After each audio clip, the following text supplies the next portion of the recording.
Hello, I'm Matt Galloway, and this is The Current Podcast.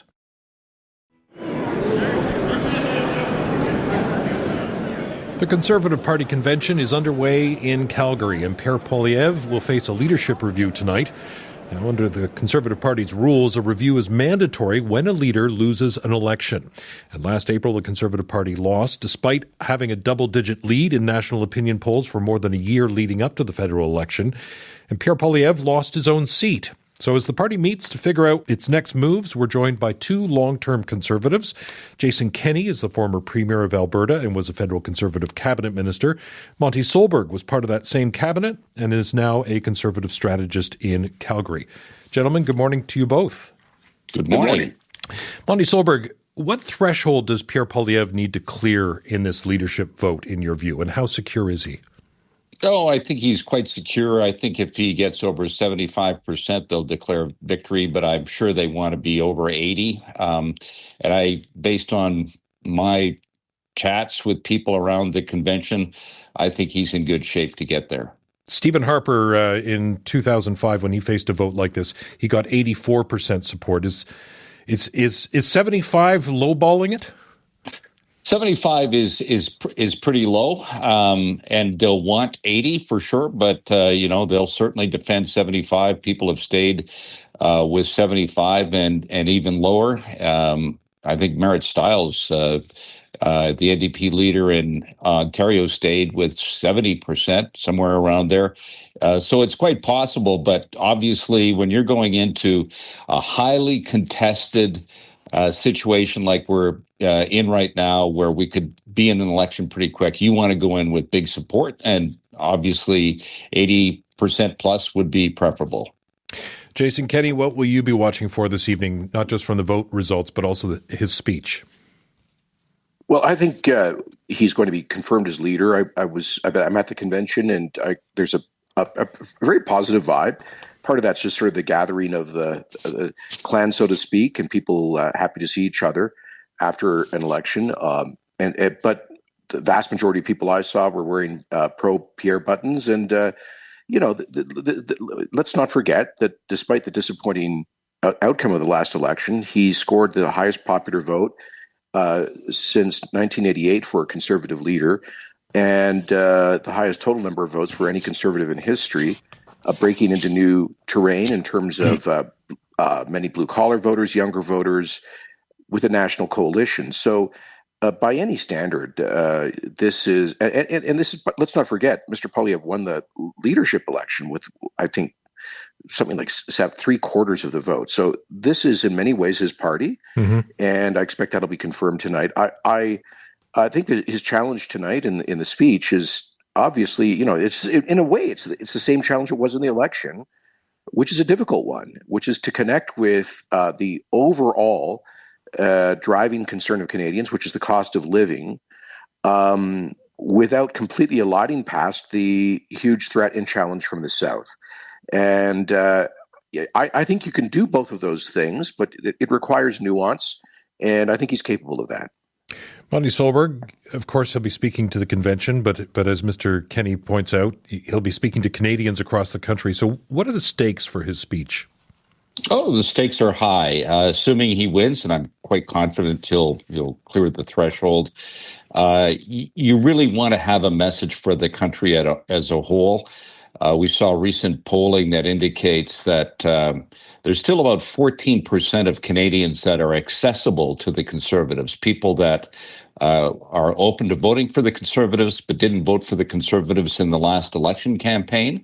And he's going to have to make an appeal to those people to say, hey, we have the policies. And I think importantly for Pierre, we have the sort of the tone that will appeal to those people. So Pierre has to show that he's multidimensional, he can adjust to the situation, and he can stand up for Canada in a sort of thoughtful way to the hostility that's coming from the White House.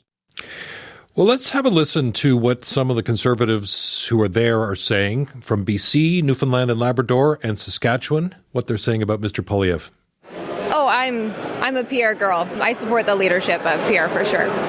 I mean, I hit the doors, and from what I can see, it's the young people who are really hungry to have change, and they can't afford to buy homes, and they're struggling. So we need to get the young people out to vote, because young people they're more conservative than ever before.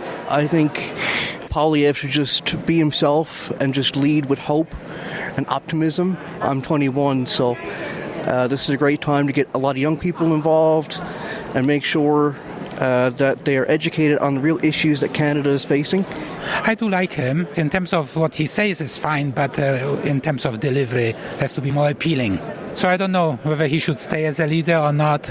If there is somebody better, hallelujah. But if it's not, he is good enough. So we hear one of the people at the convention saying Pierre Poilievre is good enough, but he doesn't find his delivery appealing, something we heard from voters during the campaign too. Does he need to change how he comes across, and can he? Well, I think Monte hit on it. Tone is really important. His core message about affordability, breaking down the kind of gatekeeping in the Canadian economy, reducing inflationary pressures, getting our fiscal house in order, which can help with all of that, is a powerful message. It resonates obviously with especially younger Canadians who feel totally locked out of today's economy. But he's not going to be prime minister unless he can persuade some of the older voters, the plus 60 voters he lost from the Conservative coalition, to come back into it. And these are folks who have obviously done well with asset inflation, home ownership, with it, roughly with the status quo in the Canadian economy.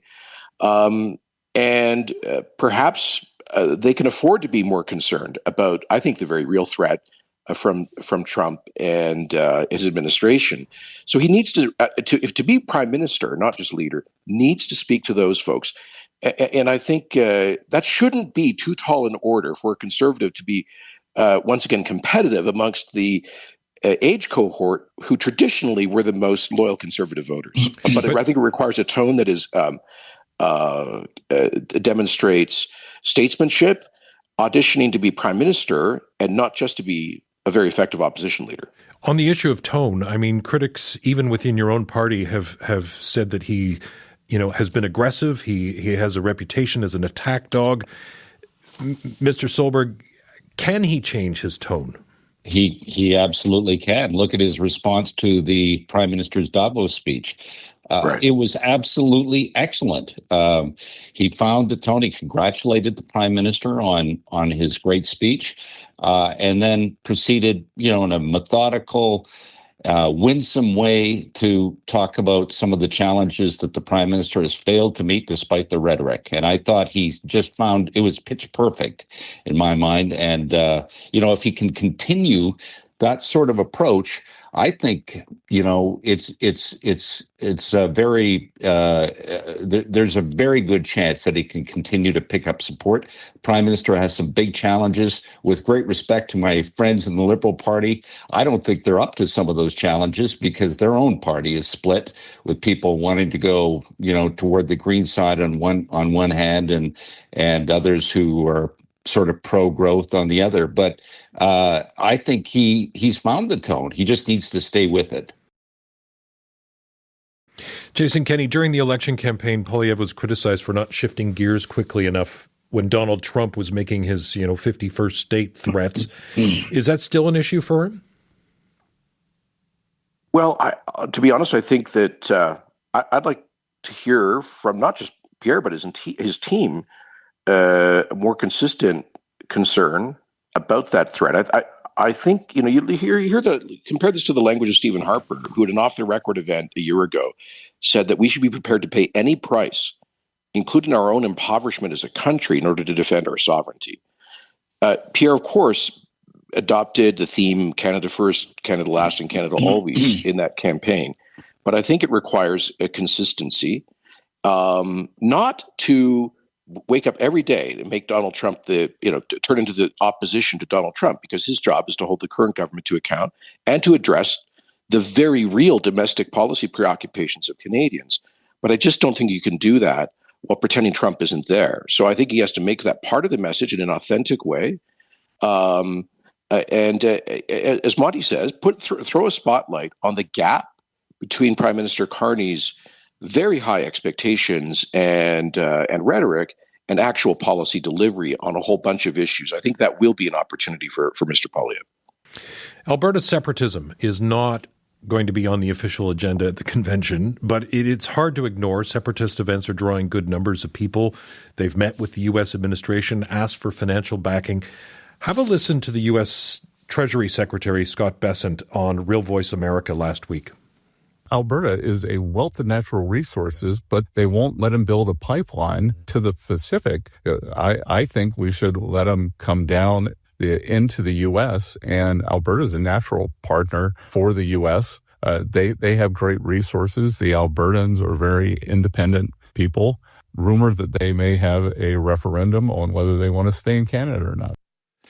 Jason Kenney, former Premier of Alberta, what do you want to hear from Pierre Poilievre on this front? Well, I think he needs to be clear about denouncing any effort by a foreign government to interfere in our domestic politics, whether it's China, Russia, or for that matter, the United States. I think the revelation that Trump administration officials have been meeting with unelected folks. And by the way, I got to tell you, somebody who's been active on the right of Alberta politics for like over 3 decades. I know the kind of characters who are down there apparently meeting with some of them in the State Department. These are really historically very fringe characters in Alberta. To give them a platform in the capital of the world's superpower is ridiculous. But I will just point to this. I objected to what Mr. Bessent said last week, but it could be understood. He's basically saying maybe we should be building a larger pipeline to the United States. I don't think you would find anybody here who disagrees. And by the way, we have gotten a West Coast pipeline built in the Trans Mountain expansion, which is going to be, I think, further expanded. The Prime Minister is committed, just days ago, recommitted again to building a new West Coast pipeline. And Premier Eby has admitted he can't stop that. So, I think that those are all positive signs, but Mr. Poilievre and I think people from all Canadian parties have to be clear that the U.S. has to keep their nose out of Canadian politics.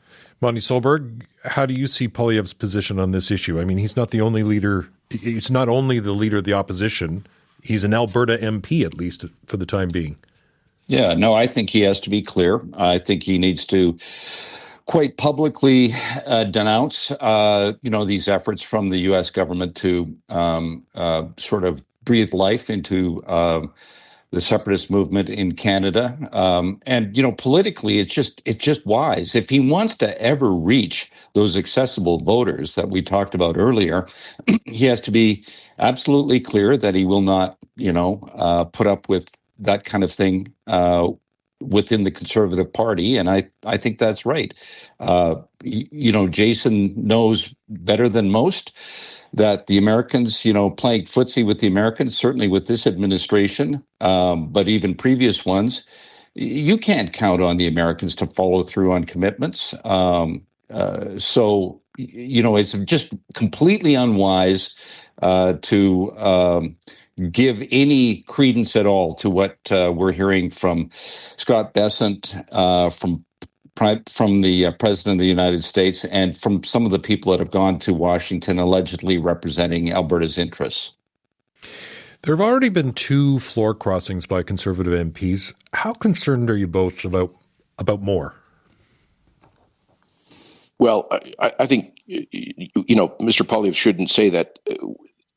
He should always expect that something like that could happen. I think that it's unlikely, but not impossible. I do not look. I keep in touch with a lot of members of the Conservative caucus. Served with many of them. I don't hear widespread discontent that would lead to any significant movement like that. But you always get 1 or 2 people who, for their own personal or aberrant reasons, decide to go in a different direction, and that's just life in politics. Mr. Solberg? Yeah, that's right. It's always difficult when you're the leader of the opposition. I think Stephen Harper called it the most difficult job he's ever had, because you don't have the power necessarily to hold your members and give them some of the perks of the job that you have on the government side. That said, we've been through that round. The Liberals tried their hardest to persuade more people to come over. That hasn't happened so far. But it'll also be in the back of the mind of Pierre and his team that they need to show that they can win more people over and be in a position to form government after the next election, whenever that comes. And it could come, very quickly. As Mr. Kenney alludes to, Mark Carney is attempting to pave the way for another pipeline to the BC coast. They're also looking at cutting the carbon tax, bringing in new affordability measures. Mr. Solberg, how does the Liberals' direction change the Conservative strategy? Well, it matters. I mean, we've seen a bump in the polls for the Liberals in the last little while, partly because of these overtures to Alberta, the MOU on pipelines, all of that kind of thing. But it's easy to write an MOU. It's very difficult to put everything in place and win approvals and do the things that they need to do to actually make all of this come to fruition. So it really is up to Mark Carney, Premier of Alberta, Danielle Smith, to follow through on these things. And that, doing that would, I think, finally give Alberta a feeling that maybe there is a place for Alberta at the table in Confederation. This is really what's at the root of so much of this discontent that we're seeing, and the potential for a referendum on sovereignty in Alberta. So if they can follow through on that, great. It'll be great for Canada, secure our future, both energy-wise and militarily, frankly. And I think Canadians really want to see that happen. Mr. Kenney, do you think the Liberals want Poilievre to stay on as leader? Well, they don't get to choose. And they'd be making a big mistake if that was their attitude. This is the leader of the opposition who did more than anyone to drive Justin Trudeau out of office, to create a very compelling issue set around affordability, inflation, housing, fiscal irresponsibility, taxes, the government's soft on crime agenda, the normalization of dangerous drug use, and a whole range of issues. He expanded the Overton window. He created that entire issue set that the Liberals had to respond to, both by defenestrating their leader and flip-flopping on a whole range of long-term policy commitments. So this is the Conservative leader who won the highest popular vote share in 4 decades. So this is not somebody for them to be dismissive of or to underestimate. They would do so, I think, at their peril.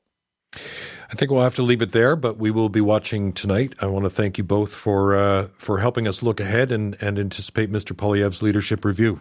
Thank you. Thanks very much. Thank you. Monte Solberg is the head of New West Public Affairs and a former Conservative MP. Jason Kenney is also a former Conservative MP and the former Premier of Alberta. You've been listening to The Current Podcast. My name is Matt Galloway. Thanks for listening. I'll talk to you soon.